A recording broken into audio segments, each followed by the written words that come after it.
time, and it helped me become accountable, actually not only for both marriages, but every other thing that I felt was I was a victim, but I wasn't. I understood how I actually was part of all of that. And I felt powerful then. I thought, oh, wow, I can change my life. And That, that's how I got going in law of that attraction. is the key. It's that every experience has the seed, as Napoleon Hill said, who wrote Think and Grow Rich, the seed of an equivalent or greater positive benefit. And so there's nothing meant to punish us. There's no punisher out there someplace. There's simply the degrees of awareness. And when we don't have awareness and hit a wall, then an opportunity has been created. And the faster you can get off of the sadness, the guilt, the shame, whatever the negative energy is that was building up, and look for the seed of success in the pain, then the whole universe will shift and then start supporting you. It's really magical. It is. And it's definitely, well, go ahead. Yeah. That everything that you said is so very true. And we are taught by our faith, by organized religion, that we are not worthy. That I know that was ingrained in me from the time I was very little, that we're born with sin and all that stuff. And one of my favorite quotes is by Wayne Dyer: if you change the way you look at things, the things you look at change. Yeah. Yes, absolutely. It's one of ours as well. And one of my huge turning points was all that stuff, that not worthiness. And then on top of that, I was adopted. And although my parents they always told me that they had to pick me and other people had to take what they got, but they never, but just that, the fact that I was somehow made me feel not worthy of stuff. You know what I mean? I didn't have abandonment issues so much. I had that not worthy feeling, like my parents didn't even want me. Yeah. You know? Yeah. And then I had this huge shift. I had been leading up to this for a long time, and there were so many things that led up to it. Some night we're going to have a glass of wine, and I'm going to tell you this whole story. But one day, I have been meditating for many years, and one day I was trying this new technique, and it was called receiving messages from the universe. So I was following this guided meditation, and all of a sudden, it said to think of a question that you want. And the first thing that popped into my mind was, why, I can't remember how it was now. Why do I feel like I don't deserve things because I was adopted? Why do I harbor that? And I thought I had overcome that a long time ago, but evidently I didn't, because that was the first thing that popped into my head. So I kept guiding this. I was listening to this guided meditation, and all of a sudden this very deep voice said to me, and he was almost reprimanding me, "You are so worthy. They couldn't have children, and they were meant to be your parents, so I had to find another way." Isn't that profound? That is. So beautiful. That was my, I guess, aha moment, my breakthrough. So now I actually do really, to the very core of me, feel like I deserve so much, because I was placed right where I needed to be. And I realized that my whole life has been like that. And it took that slap in the face, so to speak, to realize that. So you're absolutely right. We do have to go through that to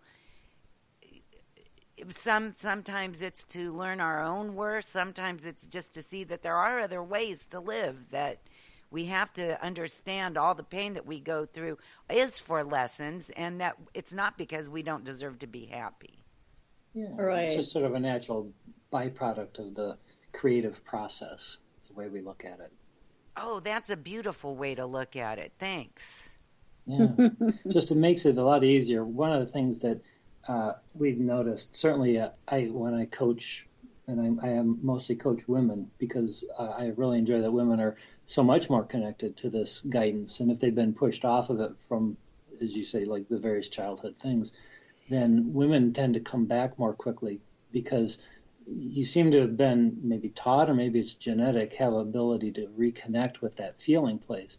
And yet over this holiday we had over the weekend, when we had the party on Saturday, one of the ladies here was in severe pain. And just a long story, she had several accidents, really severe accidents, and right on the edge of it. And we must have talked for more than an hour. We even went through a stress relieving exercise. And the point I was going to make on that is that there was so much resistance around even admitting, even though she understood the law of attraction at some level, admitting that she had actually brought those things onto herself, because there's huge guilt and the sense of having done something wrong by attracting something that she didn't want. And that seems to be the barrier to preventing people from, or one barrier from getting to the other side of the problems. We get in defense that they're even ours. And so owning them, being accountable, sounds like punishment. It sounds like you did something wrong. And as you said, nothing's going wrong. And the whole thing, when we do attract things that are painful, whether it's an accident, let's say, or a bad relationship, or you lose a lot of money, nobody does it on purpose. They just aren't aware. They have numbed their emotions that are guiding them, that would guide them to a better result.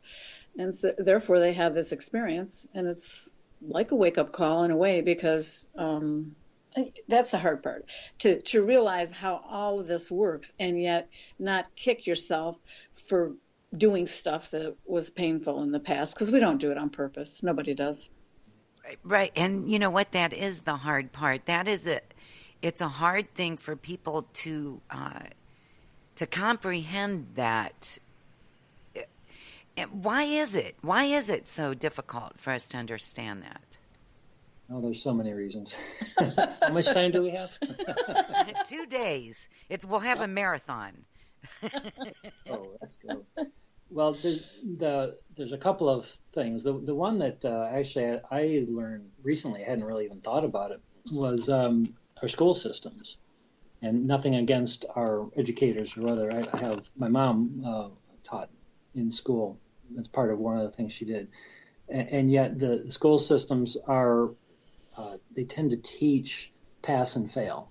That's sort of the rigors. It's changing. There are certainly creative programs that tune more into the natural abilities of the children being born. But the traditional school has IQ tests, and you're all measured against each other with the common standards. And if you didn't pass, then you failed. And so we kind of view life as a pass or fail. And I tell you, if parents, when they live through their children, then there's an enormous pressure for the children to perform based on the parents' standards. And it can be in school or other places. So you tend to build up this resistance to looking like less than perfect, less than successful. And that right there is the beginning, to me, in many cases, of the numbing of our emotional guidance system. And then things kind of go downhill from there. And therefore, when we actually hear and are introduced to law of attraction, we hear the concept that we create our own reality, that the good and the bad. We're used to only wanting to be good. I mean, our parents have, whatever our parents determined was good, and therefore to have to admit that something that we experienced was bad, that we had created it. Well, that's why it's so hard to accept that, because that's, we were judged by so many people, our parents. If some of us had different childhoods, but many parents, I know mine were, judged us on the kind of grades we got and how we looked, and if we were quiet when we're supposed to, and all of that. So in other words, I wanted to always be good. I didn't ever want to be bad, or even look at myself as bad. Right. And there's more. Right. So there's so much to this. Another thing that I always say to myself, when you launch your rocket, and I love Abraham Hicks as well. One of the things that I have to really watch is that once the train is going in one direction, that I don't have one pulling it the opposite way. Oh, yeah, yeah, Yeah. And oh, I yeah. catch myself every now and then, like, oh, I can do this. This is really cool. I really want this. And then the little voice will say, but you'll never have that. You'll never get, you know what I mean? I have to really squelch that little voice. Well, yeah, I'm sure you're the only one who has that Yeah. problem. Damn it. I was hoping I wasn't. So this law of attraction thing is really evolving into has a life of its own now. It's like a snowball, and it's getting bigger and bigger. There's very few people that I know that don't. They may not know a lot, but they've heard that term now, law of attraction. Yeah. Well, that's thanks, I think, in part to the fact that we have media and technology now, which connects the world in a way that's never existed before. Right, and even though that term is about, it's I think it's almost 100 years old now. Law of attraction is, if I'm not mistaken. I don't know. I did some, but books have been written by authors that from the beginning of time that, without that term given to it, imply that. Yes. And That makes sense. that is amazing to me. It's always been around. Even the Bible has some quotes that we're responsible for our own. Yep. Yeah. Well, if you think about it, gravity's been around since the beginning of time, too. Right. Right? We don't make a big deal about that because it's so obvious. But the thing with the law of attraction is that it's a lot more, because it applies to every last particle in the universe, and it was reflecting back the vibration that our minds, that what we're thinking is sending out. We can easily attract things we don't want, and if we don't have that connection, we don't have the realization of why they're coming back, then it looks like we're powerless. So law of attraction allows us to create powerlessness as a belief system just as easily as powerfulness. And without the awareness of what's actually going on, it's really sneaky. It's really behind the scenes. Yes. That's funny. It's really sneaky. It is, if you think about it. That's so funny. So, so obviously, there's so much for all of us to learn about this. There's a lot of teachers that, a lot of books that you could read, but it brings us to our next thing. How long have you known that your calling is to help people understand and get the law of attraction to work for them? How long have you known that?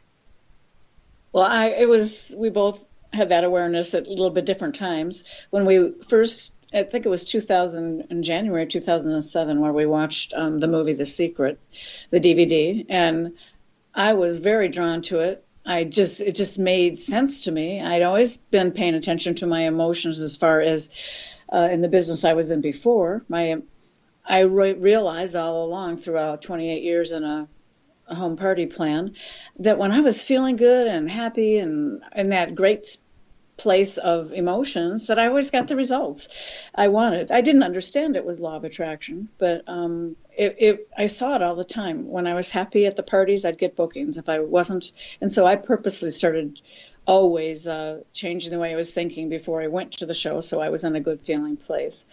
So when I watched the DVD, I thought, this really makes sense. I did not know and understand about the negative thoughts and emotions, but then I really wanted to begin exploring. So for me, it started right after that. I thought, I want to develop a program, not just for my team in the business I was in of women, but for all women, because I was used to working with women. And that's when I first said to Kevin, I want to start a program for women to help them learn how to become aware of this, that they have so much power inside and within in their thoughts. And that's when we started the company, Personal Success Programs. And then Kevin has his own when he got on board. Yeah. Well, I actually had a vision probably 30 some years ago, just a quick moment of me being in front of an audience and helping them understand fear. I had just come across Wayne Dyer and Tony Robbins. But I was also an extreme introvert, long story there. And so it took me many years before that actually I was able to even consider doing anything with the vision. And I went through a Dale Carnegie Human Relations course in 2002, which opened up my ability to speak my ideas in front of people. And then, as Suzanne said, when we came together in 2004 and got married in 2000.